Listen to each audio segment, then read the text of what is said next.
Hey guys, it's Megan. Welcome back to the library. Welcome back to another video. We are going to do the top 10 most checked out library books of the past school year so that you can see what our students reading. This is grades 9 through 12. I've noticed some really interesting trends, so let's just get into it. So the number 10 most checked out book was Scythe by Neil Shusterman. I'm a little shocked just because it's a little bit older book, but you're going to see there's actually a couple older ones that I was kind of shocked by. So Scythe is sci-fi. There's only 2 sci-fis on this top 10 list. You're gonna see that the trend is definitely another genre. This is a Prince Honor book. It's definitely won awards. I tried reading it. I DNF'd it. Wasn't really my cup of tea.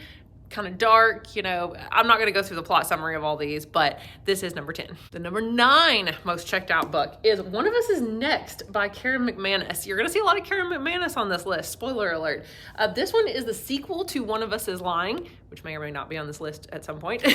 But One of Us is Lying was so popular several years ago. I'm surprised it's not a movie yet. Surely it's going to be, because it's kind of like The Breakfast Club, but with murder, basically, where they're all in detention, but one of them dies. And anyway, so this book is the sequel to it, and I know that students say that it's not as good as the first one, but clearly it's still pretty popular. Number 8 is Solstice by Lawrence Allison. The only reason that this is on this list, you probably already know if you watch my YouTube channel at all, I really like this book. I talk about it a lot. I thought it was so fun. It's a mystery, kind of like adventure that's set sort of on it is on an island, and there's this music festival that's going on that's kind of like Fire Festival, where it goes totally awry and it's not what you expect. It's also really, really short.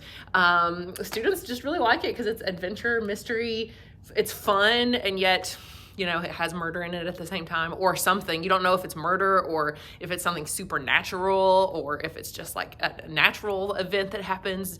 You don't know, and that's what makes this one so fun. So I book talk this one a lot, and I have a lot of copies for the library, and that's probably why it's number 8. Number 7 is Game Changer by Tommy Greenwald. This is sports, but it's also mystery. You're gonna see a lot of mystery on this list. That's definitely the big genre right now. So Game Changer by Tommy Greenwald is told in like a mixed media format. There are text messages, there are kind of almost like poems, basically. So it's all over the place. There's like a news report. So this book is about a kid who, is this the one about the accident? Yeah, a kid is in a coma. Oh, and it's kind of more middle school even, because it's about a 13-year-old, but our high schoolers like it too.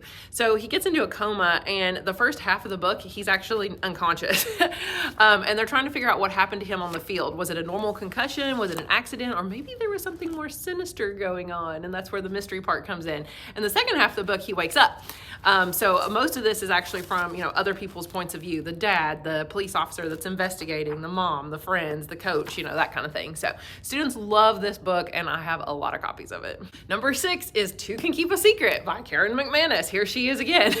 This is the same author that wrote One of Us is Lying, One of Us is Next. This one's called Two Can Keep a Secret, and it sounds like it's the sequel to One of Us is Lying because it's, the number 2, but it's actually not. This one is not related to the other series. It actually might be. I might lie. It might be like in the same town or something, but it's definitely not the same characters at all, and it's just your typical mystery, but students appear to really like it. Number 5 is another mystery. This one's called Girl Stolen by April Henry. This one's quite older, I believe. Oh, there's a bookmark even. Somebody left their bookmark. I have a lot of copies of it too, but let's see. This one's from, 2010. A book from 2010, 12 years ago. And this book is one of the most checked out books in our library. Probably because I book talked it a lot, and it's about a girl who is kidnapped, but she is blind. That's kind of the big difference in that and like a normal, mystery novel or something. I guess it's more even like a thriller, because it's not a mystery. She's still alive.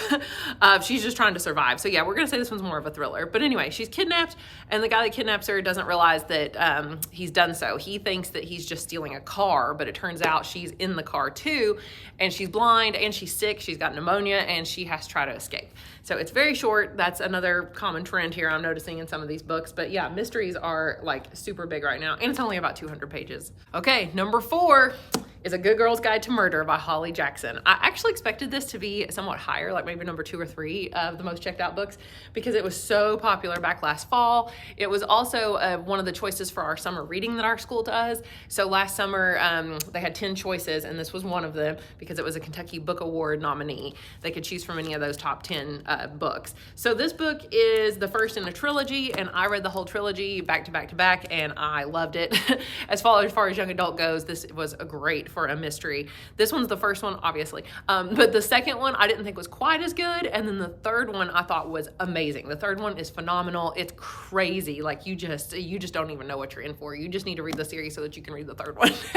I hyped that book up like no other. But anyway, this one is such a good mystery. She kind of pieces together each clue as she goes, and that's why I liked it, because I felt like in the second one it was just a bunch of clues thrown at you and you were like, she's not solving anything along the way. But this one, she really does solve the clues as she goes, and one mystery kind of leads to the next, and I didn't see the ending coming, so I really enjoyed it. Okay, number 3 is the weirdest book on this list because it is the least expected. I don't know why this is the number 3 most checked out book in our library. You think it'd be something new, something everyone loves.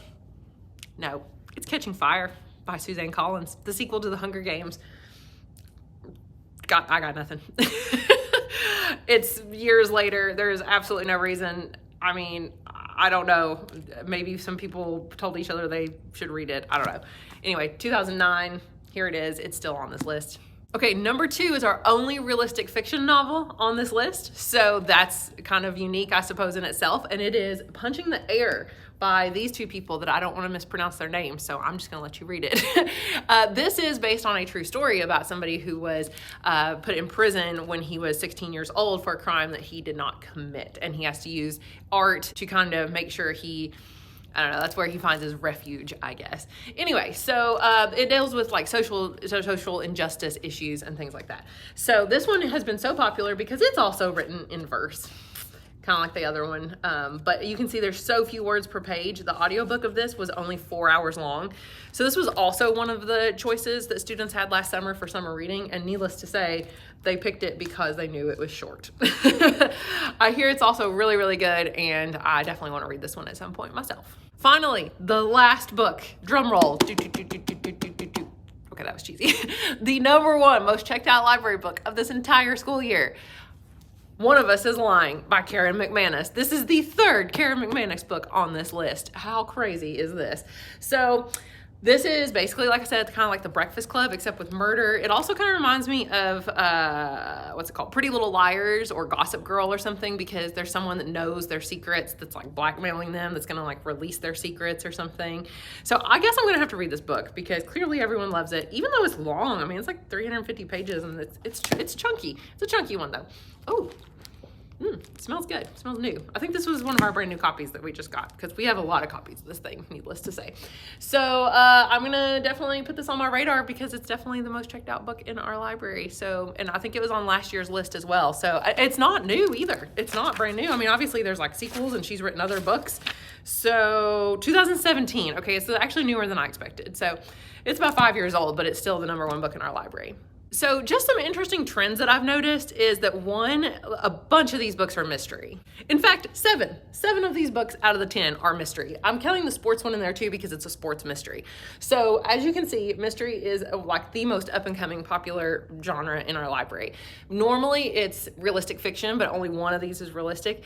Normally fantasy is number 2, but also notice not one book on this list is fantasy. There are 2 sci-fi, but the fact that there's no fantasy on here is very interesting to me. Finally, just in case you're curious, some of the other most checked out books on the list, I have a list of the top like 25 most checked out books, and a couple of the other ones are Cracking the Bell by Jeff Herbach, The Hate You Give by Angie Thomas, Rebound, which is written in verse, and it's the sequel to The Crossover. Yeah, sequel to The Crossover. There we go. No, I didn't just go over and look on the shelf to see the name of the book. Scar Girl by Lynn Lahus. And this is the sequel to Scarboys, which they read in class, and that's probably why this one's been super checked out. Ashfall by Mike Mullen. I have a lot of copies of this. The author came to our school and did a book signing, so we have a lot of signed copies of it. Dear Justice by Nick Stone, the sequel to Dear Martin, which a lot of the students had to read for summer reading a couple years ago, so that could be why this one's been checked out. Warcross by Mary Lou. I did a lot of book talks on this book. It's sci-fi. Devil's Line #1. This is a graphic novel, well, you know, like a manga series that I ordered more recently for the library, and I think because it's newer, that students, I don't know if it's actually new, but it's new to us here in the library. Students like it. The Inheritance Games by Jennifer Lynn Barnes has been really popular. I have book talked that one a lot too. The Toll by Neil Shusterman. So the third in the Scythe trilogy is on this top list. That's interesting. So that means students like the other two enough to keep going for the third one. Asylum by Madeline Rue. That is the only horror novel on here, I believe. Yes, that's the only horror novel on here. But students said that they wanted more horror than anything else in a survey that I gave. So who knows? Maybe, I don't know. The numbers don't really match up, but apparently they really like this one when it comes to horror. I also do a lot of book talks on it. The Cruel Prince by Holly Black. Everyone knows about that book. So this is our only fantasy on here? Yeah, that's our only fantasy on this entire top list. And then finally is The Hive by Barry Lyga, and I book talk this one a lot too, and it's sci-fi. So hopefully that was interesting to you guys. I don't know about you, but it definitely put a few books on my radar that I need to read. I realize I've only read 2 of these books ever, so that's interesting. I DNF'd 1, and then I've actually never read Catching Fire. I saw the movie. The rest of them I've never read, so I'm definitely gonna have to put some of these on my list, especially One of Us is Lying, so that I can talk about it with students since everyone loves it. So thank you guys so much for watching, and I will see you again soon in another video. Bye.